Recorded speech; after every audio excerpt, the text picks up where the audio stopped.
Well, hello and welcome to today's workshop, which is going to be a very exciting one because today we are talking about AI resume writing, the do's and the don'ts. I guess I'd love to know, have you been using AI in your work? Have you been using it in your home life? What have you been using it to do? I've certainly started to spend quite a bit of time on AI over the last couple of weeks in particular.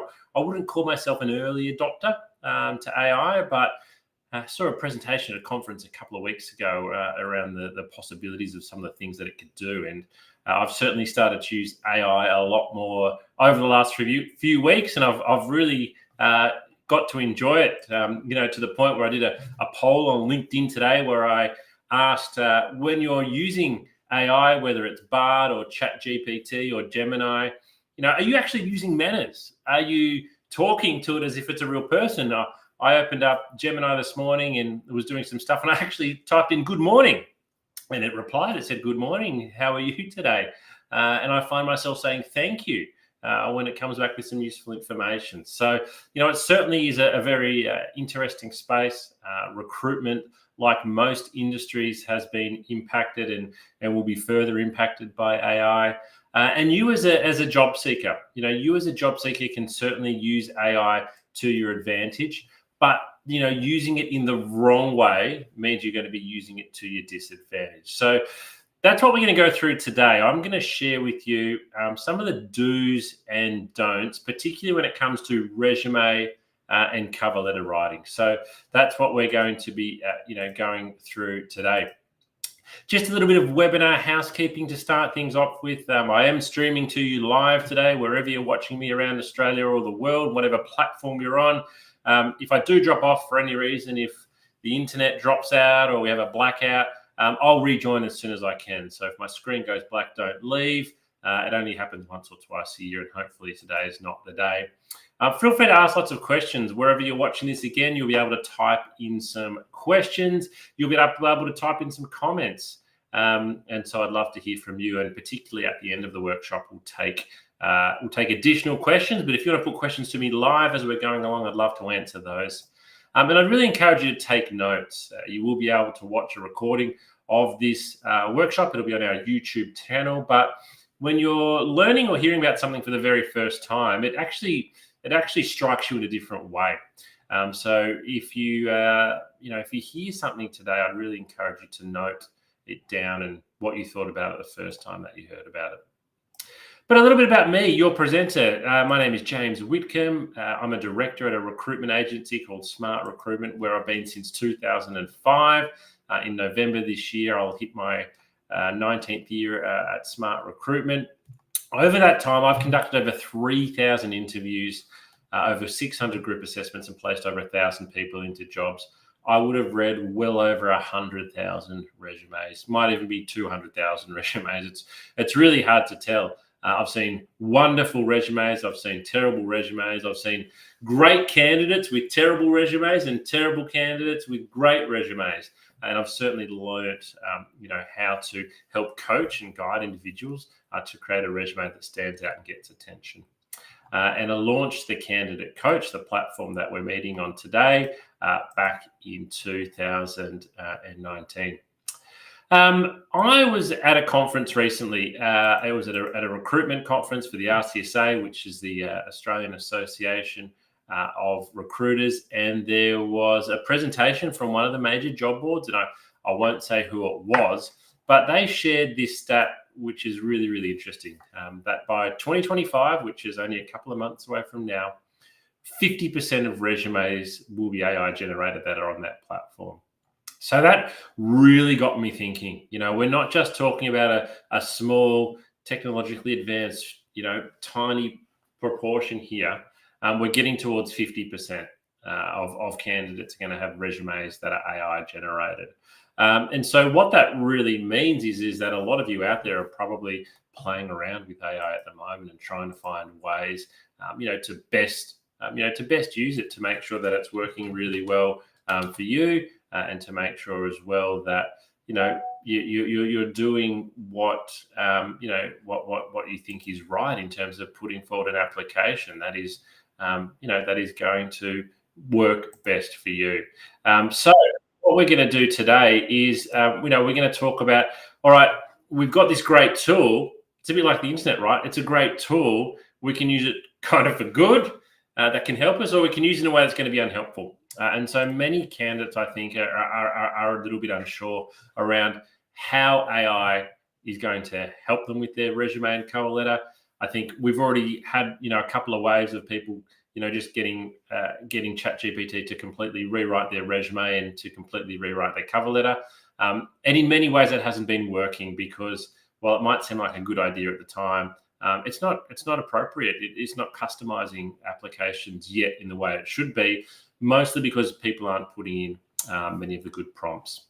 So what we're going to do today is we're going to talk about resume basics, because we can't get to how you can use AI on your resume without first going through the resume basics. So I want to fairly quickly go through my normal resume coaching workshop. And then at the end of that, I'm going to tell you the 5 resume do's and the 5 resume don'ts for using AI. And I'm actually going to jump into Gemini, and I'm going to show you how you can use Gemini to better match your resume to a job ad, and how you can better write a cover letter using AI to match a description. So stick with me because we're going to be going through some of those basics first. But I'd like to start off with a question. I'd like to ask you a question. How long do you think a recruiter actually spends reading your resume? Now, you yourself will have spent a lot of time on your resume. It might be a document that you spent 10, 20 hours on over the last couple of weeks. It might be a document for many of you that you've been working on for years, and you continually update it and you make changes there. You find that job online that's really interesting. You submit your resume and you send it off. How long do you think somebody spends looking at the resume? Let's have a look and see what the answer is. 7 seconds. So eye tracking study shows that 7 seconds is the average amount of time that your resume is viewed. Now, I don't want you to think that every resume is viewed for 7 seconds. Don't get me wrong here.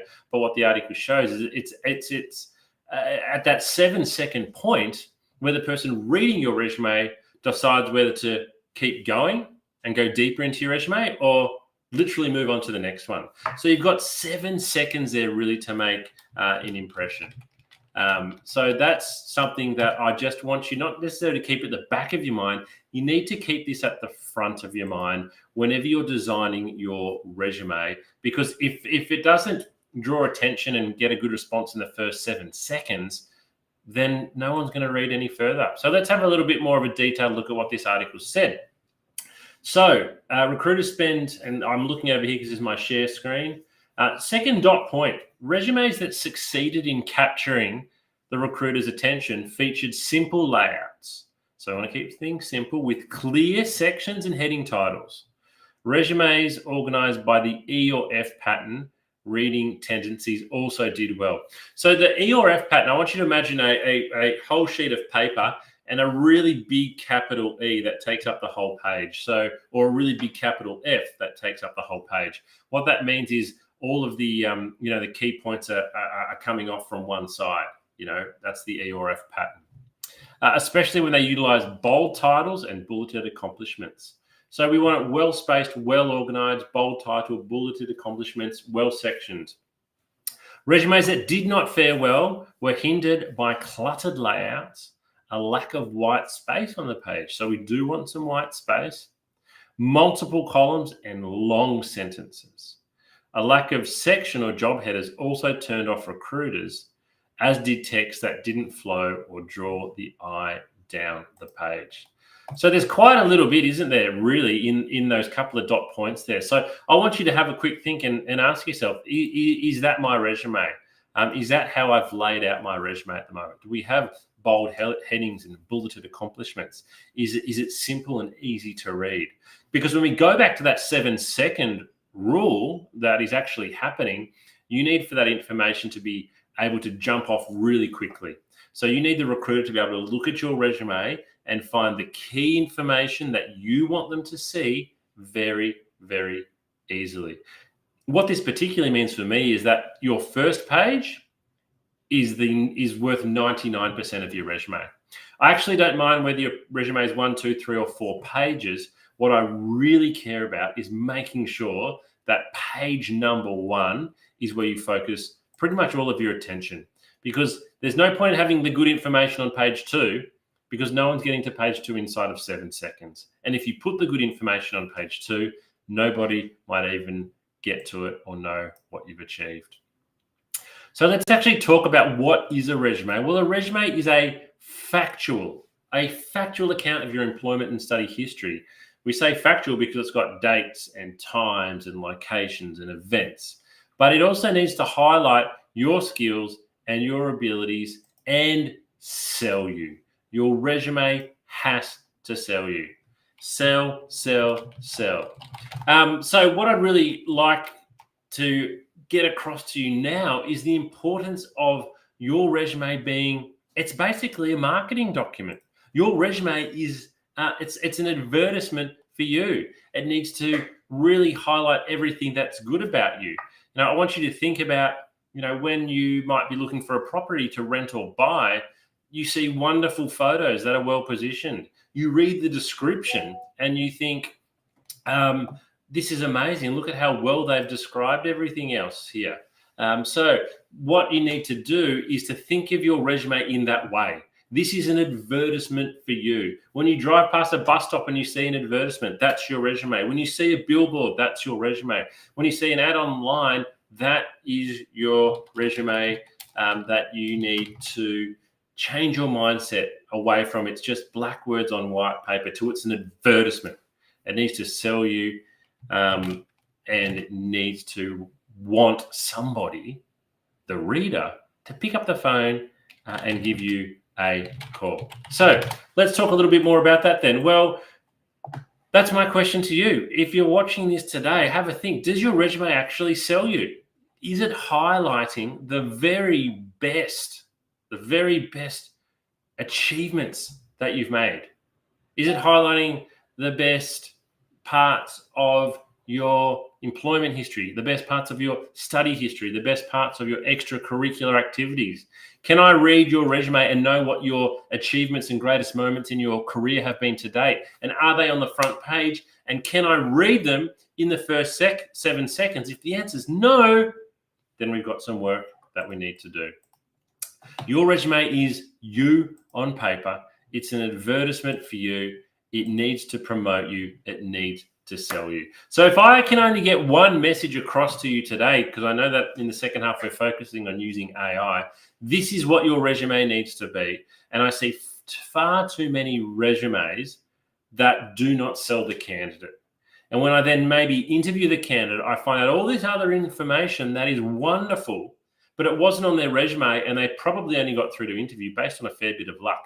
Let's remove the luck out of it and let's get your resume back to selling you. So stop thinking of your resume as a dry, boring academic document and start making it come alive and highlight how very good you are, because you deserve it. And importantly, it's a fluid document. So what I mean by that is your resume does not stay the same for more than one job application. And I'll talk about this at the end, but it's important to mention up front, you've got to customize and tailor your resume for every single application. Now, you might be thinking, but James, I'm just applying for customer service jobs. They're all the same. Well, they're not. Every single one of those jobs is different in many ways. First of all, there's a different employer every time. Every job will have slightly different skill set. Every advertisement will actually highlight 2 or 3 things different to every other advertisement. So you need to tailor your resume for every application. And if you are sending out the same resume for multiple vacancies, then you are not doing it very well and you're not going to have a very good success rate and you're wasting your time. All right, so let's talk about the first step. So the first thing that we need to talk about is basic resume structure. So before we get into talking about how we can use AI to write our resume and some of these other fancy things, we need to have the basic structure right. We need to have the structure is kind of like the recipe. And if you don't have the recipe right, then it doesn't matter what we cook with, it's not going to taste very good. I'm not going to go into a huge amount of detail here, but as you can see here, I'm going to share with you a couple of images of basic resume structure. So what you can see here from this example resume, and a lot of it comes back to that initial article we read, that capital E or capital F pattern. Lots of things coming off, the left-hand side there. So what I like about this resume is we've got the contact details up top. We've then got 3 bold headings. So quite easily, it's quite easy for me as the reader of the resume to read this resume. I can see it goes summary, education history. And then importantly, sort of towards the bottom here, and this is just a template, and you can use this template on our Candidate Coach platform, is we've got achievements on the first page down towards the bottom there. We need to get our achievements very front and center on the first page of our resume. So it's not overly complicated here. As I said, it's basic resume structure. Let's have a look at another one. And again, this is another one that I've created, slightly different. Down the left-hand side here, we've got name, contact details, and then some skills and attributes. But again, as you'll see throughout the resume, we've broken it up with bold heading, with bulleted points, and with different sections, so it's easy to read. Because most recruiters, the first thing they're going to go straight to is your employment history and look at what your most recent job is, because that helps to most easily give me a sense of understanding around your suitability for the job. So it's great to list skills and attributes. It's great to list an introduction. But the first thing most recruiters' eye is going to go to is your most recent employment. So we need to have that on there. We also need to list our key accomplishments and achievements, again, which you can see just at the bottom of the images that is cutting off there, that we have those listed. So get your resume structure right. And then the second step, I said, is selling yourself. So after we've got that structure right, how do we actually go about selling yourself? So I'm going to share an example with you now of how you can best sell yourself. I'm not going to take you through a whole resume here, but I'm going to share with you an example from a candidate that I met a couple of years ago, and a little bit of a before and a little bit of after. So this particular candidate I spoke to on the phone. She'd applied for a sales role with me. And this is how, at the time, she described her experience. She said she was a sales representative, and I've removed the name of the company there. We're just calling them ABC. And she was a sales representative for pretty much 3 years. Now, if you recruit salespeople, 3 years is a really good tenure because sales is a tough job. So pretty much based on the fact that she'd been doing the one sales job for 3 years, that kind of got her through to the phone interview stage. Next, she has that she sold goods and traveled to meet customers and keep them happy. So that's how she described her whole role. And so I had a phone interview with her, and she spoke well, and I learned a few more extra bits and pieces. I then brought her in for a face-to-face interview, and that's where I learned what she really, really did. And so this is what we changed her resume into after we had a longer chat.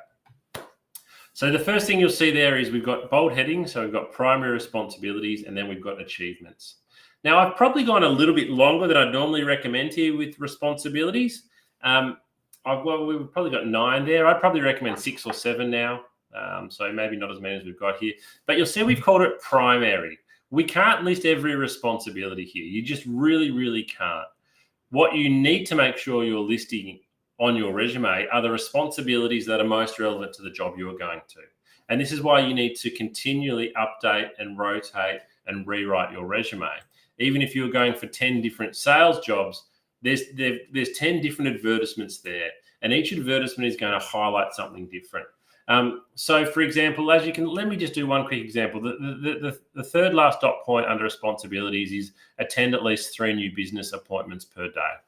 Now, let's say the advertisement you're looking at said you need to attend multiple new business points per day. I would straight away move that to being the first dot point if I was applying for a role that asked that. But what you'll see here, I'm not going to read through it all, is we've got a much, much better understanding of what she did. But most importantly, let's look at the achievements, because this is where she sells herself. She was Salesperson of the Year in 2014. Salesperson of the Year. Now, she was so good at selling that this was a big team. There was lots of salespeople. It was a big company. The prize for being Salesperson of the Year that year was a brand new car. Can you believe it? She was given a brand new car because that was the prize for the top salesperson of the year in the company she was working in. It was amazing. I've not met someone before that or after that who received such a prize for being so good at their job. So on her previous resume, though, she didn't even have this mentioned. She has not salesperson of the year on her previous resume. So basically, if it doesn't say it on your resume, it never, ever happened. But through talking to her and helping her rewrite her resume, we've got that on there. And you can see the other achievements there. You can see the other achievements that we've got listed. I'd really encourage you with your achievements to use numbers and to quantify things wherever you can. I understand that's not always the case, but if you can, it certainly does help. So that's a really good way for you to think about, okay, how can I go out and make my resume, sell me a little bit more. If you're sitting there and you're kind of thinking, well, look, James, this is all well and good, but I haven't been salesperson of the year. I haven't even been employee of the month. I've got no recognitions in my current role. I'd encourage you to answer these questions to yourself. What are you doing in your job at the moment that you weren't doing when you first started? So have you been given extra responsibilities? Because you could list those as an achievement. Maybe you're now asked to help onboard and train new staff. That's an achievement. Maybe you've been given responsibility to lock up the store, for example, at the end of the day. That's an achievement.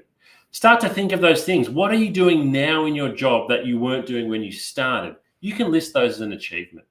Because in many ways, it kind of doesn't matter what achievements you list, but by listing them, you are showing that you've done a good job and you are showing advancement.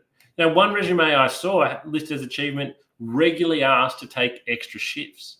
I thought I really like that, because if someone was regularly asked to take extra shifts, it's because they're doing a good job and probably because they're being reliable. So have a think about what you can list as achievements on your resume and make sure you've got those on page 1.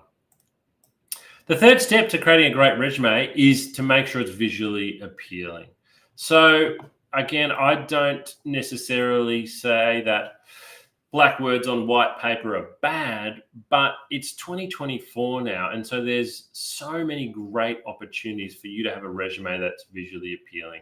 A couple of easy ways to do that is to go to your candidate coaching page, wherever you're watching this today. We have templates there that you can download, or visit Canva. Canva.com, you can get a free account there, and they literally have hundreds of resumes, graphically designed resumes, where you just take out the current details and you'll put your own details in and you can fill it out, and it looks really, really good.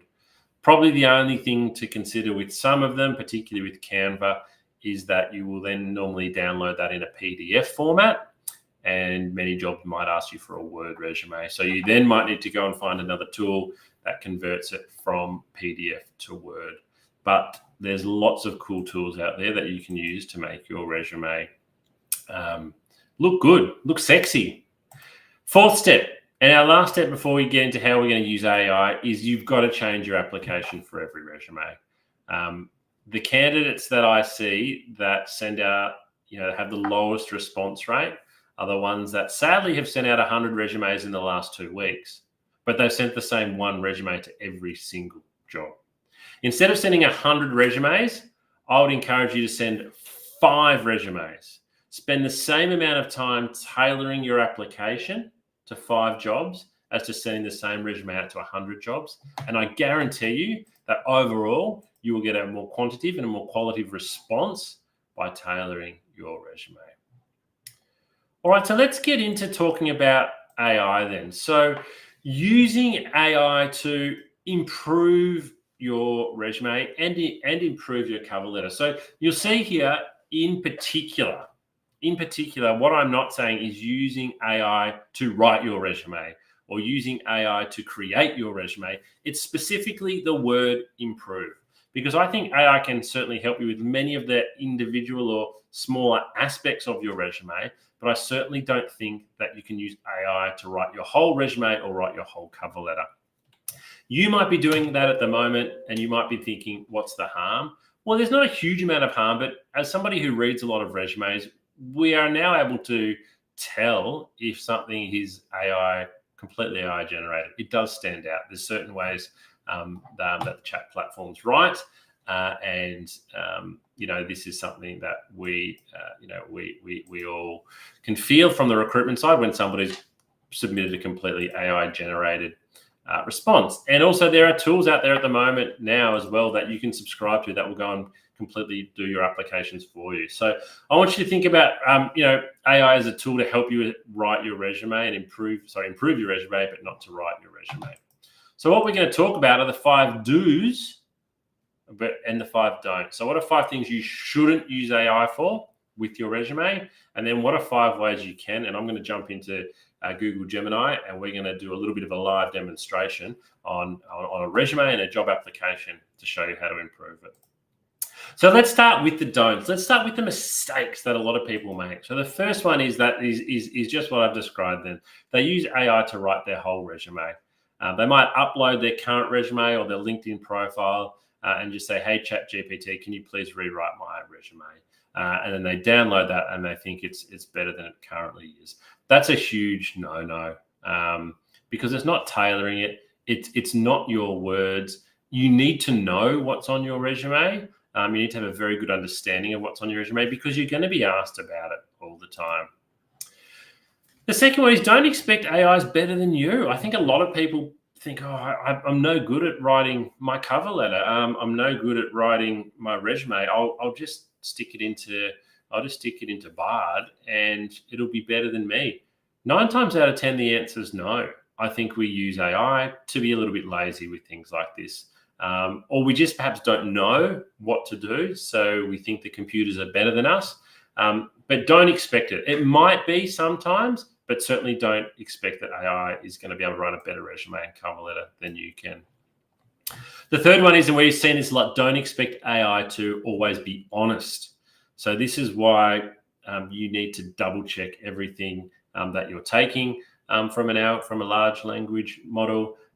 It might add some extra detail in there. It might completely fabricate something. And so you need to really be checking everything that you put in your resume because recruiters know there's a lot of falsehoods on resumes. And as soon as we spot one, your application's done. Your application's dusted. So you'd hate for that to be the reason why you missed out on a job was because you didn't double check what AI wrote for you. The fourth one, and it kind of follows on from the honest one, is don't expect AI to be mistake-free. You've really got to double check everything that comes out to make sure that it is factual, that it is correct.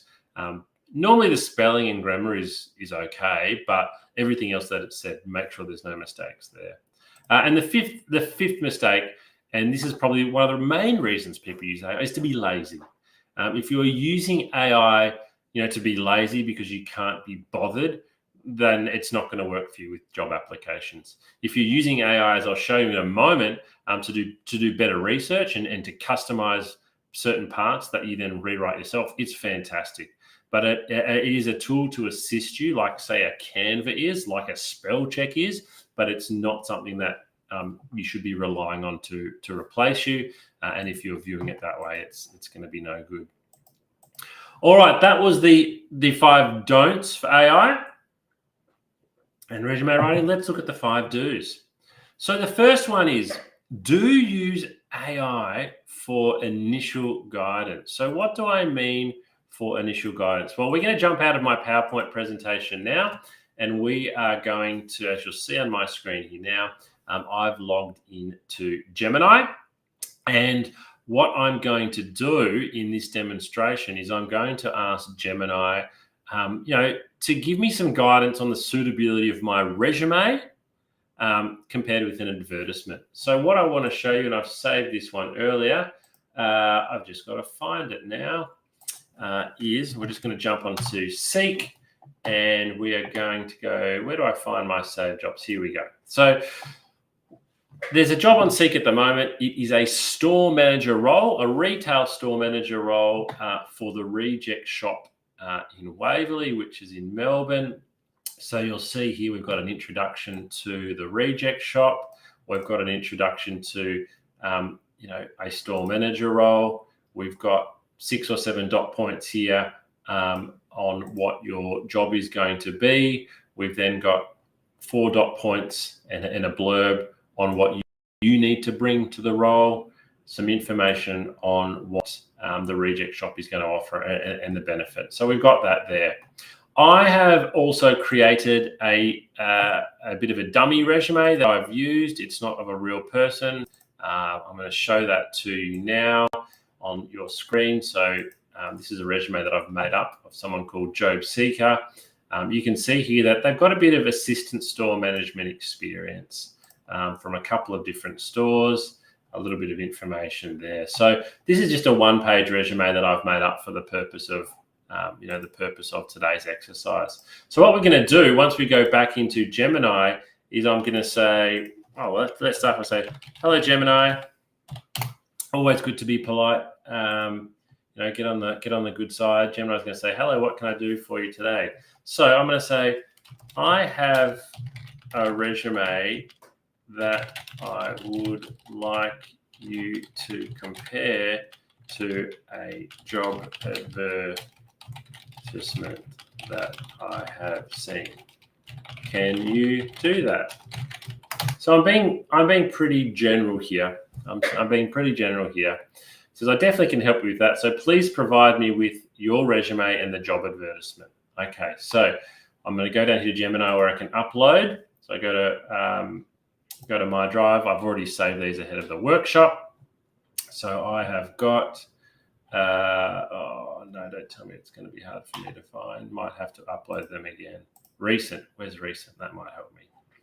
All right, so example resume here. So I'm going to upload that. Insert and these two. So that's the advertisement there as well, the store manager advertisement. Oh no, not that one. I think it's that one. So I'm uploading my resume. So I'll say, here is my resume and here is the advertisement. Would love to see how suitable I am. All right, so let's run that. That'll take a little bit of time. It scans through my resume. It scans through the advertisement here.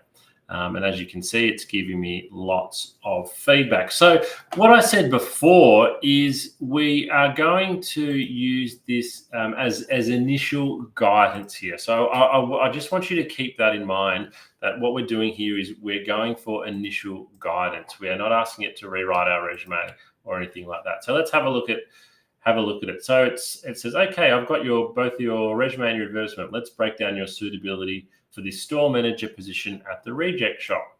So it's looking at my strengths. It's talking about what my strengths are, my relevant experience, my leadership and teamwork. It's talking about areas to consider. So this is one that's in particular for you. It's kind of like, these are your weaknesses. So here it says, while you have many relevant skills, you might want to explicitly highlight some that are directly mentioned in the advertisement. For example, merchandising is a key skill listed in the job ad. So this is where it becomes really, really valuable, right? Because I haven't mentioned merchandising in my resume. Gemini has picked that up. They picked up that merchandising is a key skill. It's not mentioned in my resume. That's great. We need to address that. Then quantifying achievements. Consider quantifiable results for your accomplishments. For example, instead of just saying increase efficiency, try increased efficiency by 15% through implementing new training protocols. So again, this is great advice. This is something that I really should consider. I haven't quantified what I've done there. Now, this one's really interesting. So it's suggesting that I might like to consider tailoring my language. So adjusting your language slightly to better match the tone and style of the Reject Shop advertisement. It's fun, a fun, energetic brand, so you could incorporate a bit more of that personality. And then it's finally recommending to research the Reject Shop's company culture and values to see if I align. It's given me, some bit of an overall feedback and then some next steps as well. So, and that's a bit of a reminder of what we've done there. So we've got some really great information there, some really, really good tips for things that I can for some things that I can do. So I would then go back to my resume, and in particular, I would make sure that I am mentioning my experience in merchandising. I'm using some statistics here. I may be changing the language a little bit. And I need to go and check the Reject Shop's company culture and values. So I might even actually ask it, what are the Reject Shop's values? So let's ask Gemini that, and let's see what it comes back with. So it's having a think. And so, all right, you're right to think aligning your resume with Reject Shop's values. Unfortunately, they don't publicly list their values. However, based on their marketing and job descriptions, we can infer some of the following. So again, we're using it now to ask follow-up questions, and we're getting some more information. So that's a really good starter for the way that we should use it. So we use it. What we're talking about now is initial guidance, and we're using it for follow-up questions. So whatever ChatGPT or Gemini recommends there, we can get further prompt. AI, let's use AI for job and company research. So this is a really important one because, again, we want to tailor our resume and particularly our cover letter. We want to tailor our cover letter to be really, really specific to the advertisement. So let's jump back in and let's ask it a question. What is some good information I should include in my cover letter to show the Reject Shop I have done a lot of research? So let's ask that question, because we don't want to just include on our cover letter research that's really easy to find. The harder to find research is where there is a lot of value. All right, so you're right on track. Showing you've done research is crucial for making a strong impression. Here's some good information to include. Align with brand personality, showcase specific relevant skills, connect your experience. So it's being a little bit vague here. I'm just going to ask it, can you be a bit more specific? I would like to quote something that has happened or forecast to happen to the Reject Shop that is specific. So that's been a bit vague in general what it's given me. So I'm going to ask it to be a little bit more specific here. So maybe it's like something about their future growth plans or opening stores or something along those lines. Okay, so you're right. Quoting something specific is a great way to show you're dug into their needs. Growth and expansion. So here's some ideas. Recent store openings. I was particularly impressed with the Reject Shop's recent expansion plans, including the opening of a new store in the location. So this is where we need to be careful, though, and this is where I came back to the don'ts. Don't expect AI always to be honest and accurate. So that's a bit of a throwaway line. We need to make sure that's good. So I might even continue to ask it here. How many stores have the Reject Shop opened in Victoria in the last 2 years? So we're going down a bit of a rabbit hole here, but what we want to find is if we can include a line here. For example, I'm really impressed to learn that the Reject Shop has opened 6 new stores in metropolitan Melbourne. There we go. I don't have access to that information. Go to, it's giving us some information. Their investor relations section.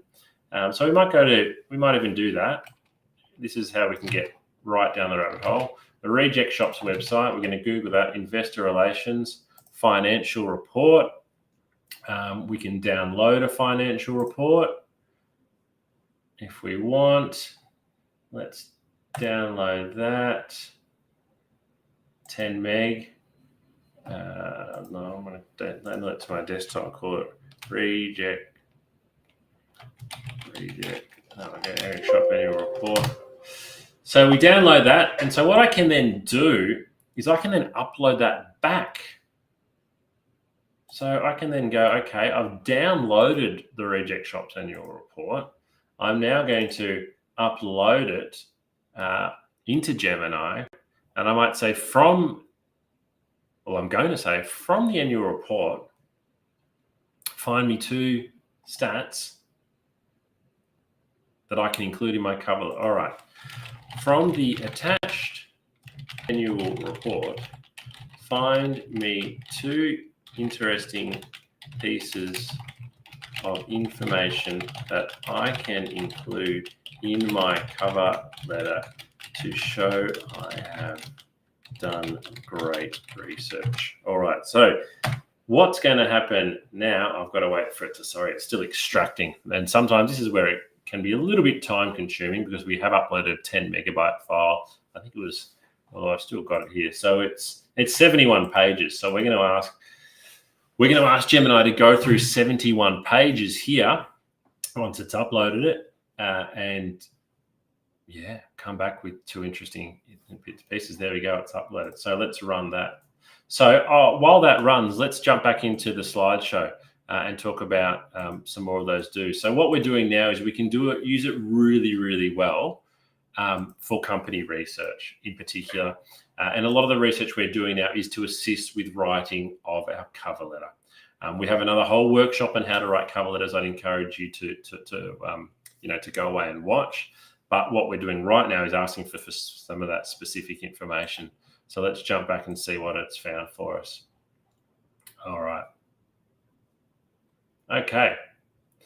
Here are 2 interesting pieces of information you could use: growth and expansion. All right. So it's actually given us a direct quote here, which we can use. I was impressed by the Reject Shop's commitment to expanding its store network, particularly in light of their recent opening of 17 new stores and plans to go an additional 15 to 20 in 25. My experience in, mention your own skills here, blah, blah, blah. So this is great information, really, really good. But what we need to do is we need to then go away and rewrite it in our own language. So that sounds very much AI written. So we've got the facts there that we know 17 new stores and plans to open another 15, 20. Take that out, put it into your cover letter and rewrite it yourself. So we're getting some really good information here. Copying and pasting it will be a mistake because it sounds very very AI written, but that's the goal there. If I read a cover letter and a candidate says, I read the company report and I saw the information you can see now, I'm calling them straight away because I'm thinking they've done a lot of research here. So that's a particular level that would really encourage you to get to. And then the final one, which I think we're giving a good example of here, is we want to use AI to find a point of difference. You need to make your application stand out, whether it's your cover letter or your resume. We want it to have a great point of difference. So some common resume questions before we finish up. How long should my resume be? Well, I don't mind. Whether it's 1 page, 2 page, 3 or 4, I wouldn't recommend any more than 4. But it doesn't matter if it's 1, 2, 3 or 4 unless the first page is good. All of your attention needs to go into page 1. Should I include a photo of myself on my resume? So I've talked to you about the fact that your resume is a sales document. It needs to sell you. It needs to market you. It needs to promote you. Do you think putting a photo of yourself on your resume sells you? I can't answer that for you. You need to make your mind up there. What you do need to be conscious of, though, as soon as you put a photo on your resume, you are inviting all different types of conscious and unconscious bias. People are going to judge you on your appearance. So you need to decide in many ways, does your photo help to sell you? Does it help to market you? Does it help to promote you? It's an individual decision. I'm not here to tell you there's a right way and a wrong way. Should I include references or academic transcripts on my resumes? References, yes. You could just the contact details. Maybe if I see down the bottom someone's listed the name of their reference and their position and their company, I think that's a strong sign that they're going to get a good reference. Academic transcripts, no, not unless you've been asked specifically in the advertisement. And do I include every job that I've ever worked in? My answer here is no, you don't need to. I would say you don't really need to go too much back more than 10 years. You can still list those jobs if you want, but you don't need to go into great detail. It might just be the job title of the company and the particular years. So the summary today for resumes, you need to sell your skills, your experience, and your achievements. You need to make it easy to read. If it's difficult to read, people won't read it. It should be visually appealing, and it's okay to be bold and try and stand out. And finally, your resume must be tailored for every single role. So that's the end of today. We'll stop the recording in a moment, but happy to hang around here. If anybody's got any questions, please feel free to type them in now. But it's been great having you join me today. I hope you've learned a little bit about resumes and how you can use AI to improve the quality of your applications. We'll run this workshop again soon, partly because AI keeps advancing, and I think in 3 and 6 months' time, it'll be even more capable.